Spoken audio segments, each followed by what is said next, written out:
In today's video I'm going to tell everyone a little bit about my treble recorders.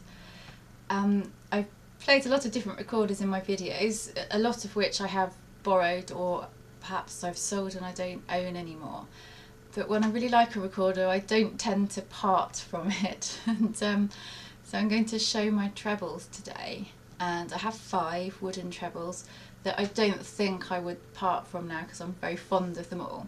So the first one that I got when I was about 13 is a Moeck Rottenburgh in actually a maple. It looks like boxwood because it's got a varnish on it, and this is a sort of, well, we must have bought it in about 1989 and my parents bought this one for me, and I obviously didn't look after the thumb hole that well at that age, so later on I did get it thumb-bushed here, and it also had to go in for revoicing after I'd had it for about 10 years. I sent it in for revoicing, and it's a good recorder. It's possibly not one that I would have kept necessarily if I hadn't bought it when I was young and it didn't have sentimental value, but it is a very good recorder.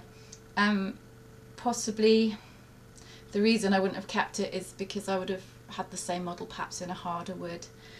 What I like about the Rottenburgs is just that the sound is pretty good across the range. So the low notes are still, to me, they still seem pretty reasonable and strong.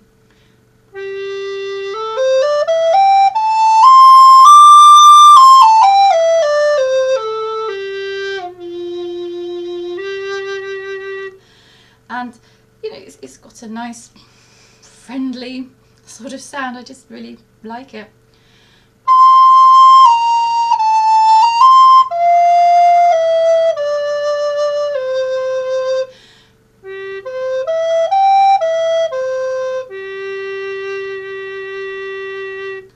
So a bit like an old friend, this one.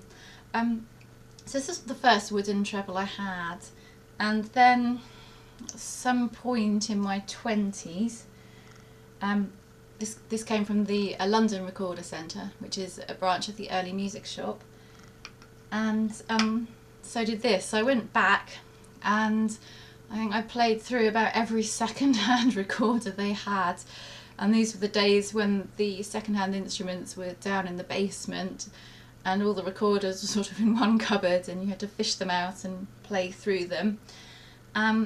This, I think, is probably about as old as me. It's a 1970s Ebony.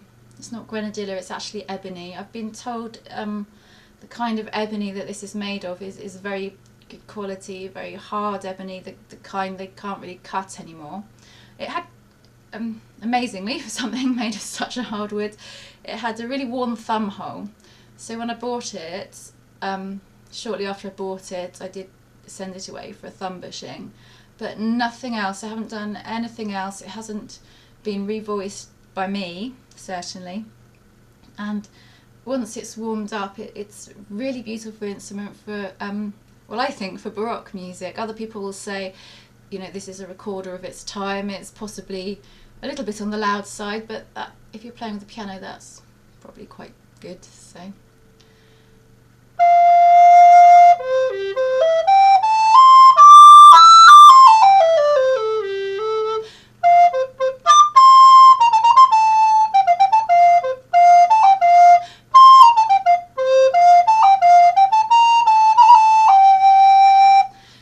the low notes are lovely. I like the low notes.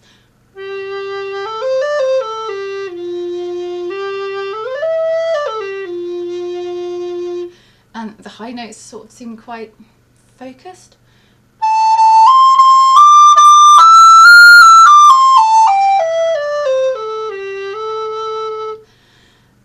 It's really reliable. It's for some reason it's a little bit sharper in pitch than this one. I think maybe that's a hardwood thing, perhaps it warms up easier, but it's really easy to get it up to pitch, and it's really reliable. It never seems to sort of get hoarse and block up, so really enjoy playing this one. But I really only play this one usually for baroque music. So that was the second treble I ever got. The third treble was, in fact, I'm not sure, I think it was probably this one. They came in quick succession in my early 40s. Perhaps late 30s, no, early 40s I think. This was bought for me actually from Saunders Recorders in Bristol, actually by my father. So it's a Mollenhauer Denner. It's a little bit unusual because the light's not very good, sorry about that, it's the way the sun's coming in this morning. It's unusual because it's made of cherry and they don't make the treble recorders in cherry yet. They got as far as tenor in cherry. This recorder was obviously one of these sort of special orders that sometimes music shops come across, and yeah, I find it's got a really, really bright sound. I rather like it.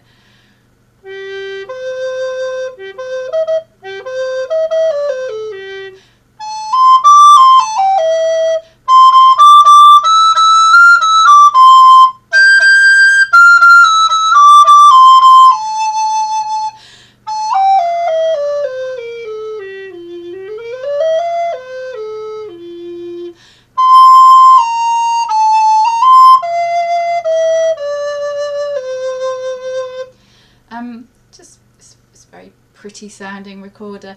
It feels absolutely feather light. There's no weight to it, which I like. It feels like you're playing sort of fairy recorder, and it's got this sort of delicate, light, elegant sort of sound. Well, to my ear, perception of sound is a very interesting thing.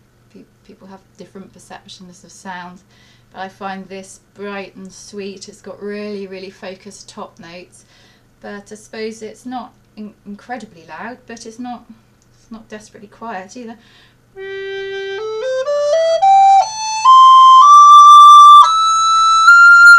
It's got a sort of slender sort of sound to it. So I really like this recorder. Yeah, so not selling that one either. Around a similar time, I got the Dream Edition recorder in Plum. I've seen a lot of people asking what the difference is between this one in Plum and the actual the powered one, which costs a lot less, obviously. And the difference isn't just the wood; it's that this one is hand finished, so it's been worked on.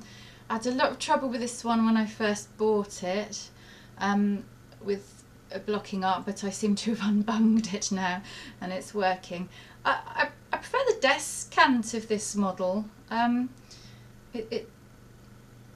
Perhaps it's just this particular one. I got this, I ordered this one actually from Thomann, so I didn't try it beforehand or have it on approval, that sort of thing.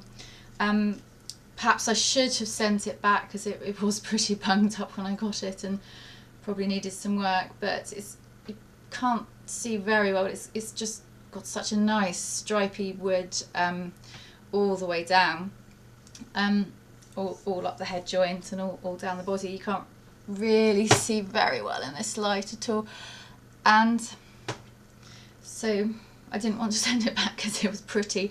I do wonder though if it works better in descant than in treble, that's soprano, rather than alto. The lower notes aren't quite as strong as I expected.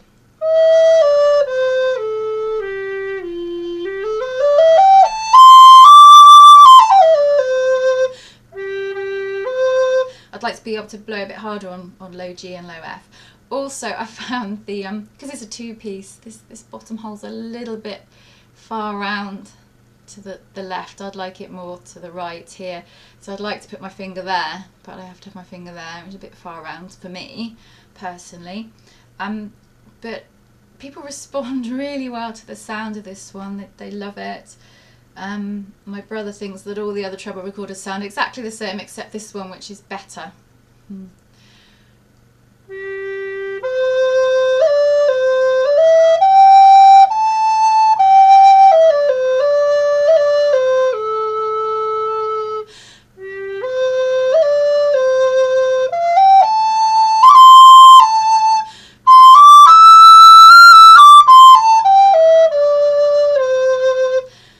Big bore, of course, got a huge bore. You know, gives it that sort of different sound. I love the plum wood. I think plum is a great wood for making recorders out of. It's a bit harder than cherry, and I think while it's not always a pretty wood, these Mollenhauer Dream Editions, they've got a really stripy batch, a really pretty batch of plum wood, and I think they're lovely.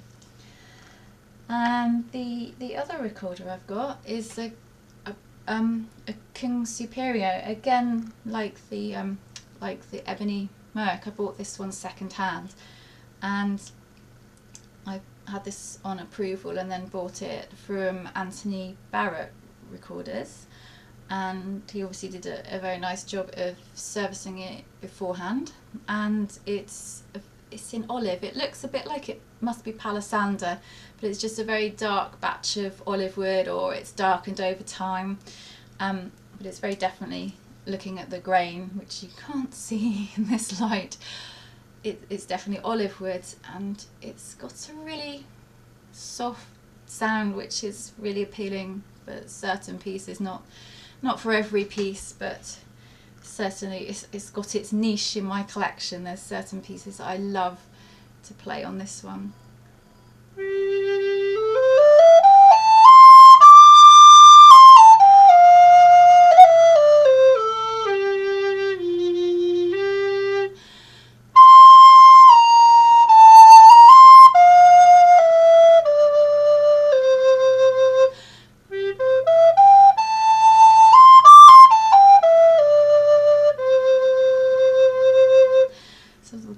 Sometimes I call this one the swooshy one. It's got a soft, swooshy sound. So that is my collection of treble recorders. It wouldn't be such an exciting video if I did bass or tenor, because I've only got one of each. So, but I do, treble is possibly my favourite size of recorder, so I've got lots of trebles. So there we go, one maple, one each of the European fruitwoods, cherry, plum and olive, and one in very dark ebony. I hope you've enjoyed the video, thank you very much.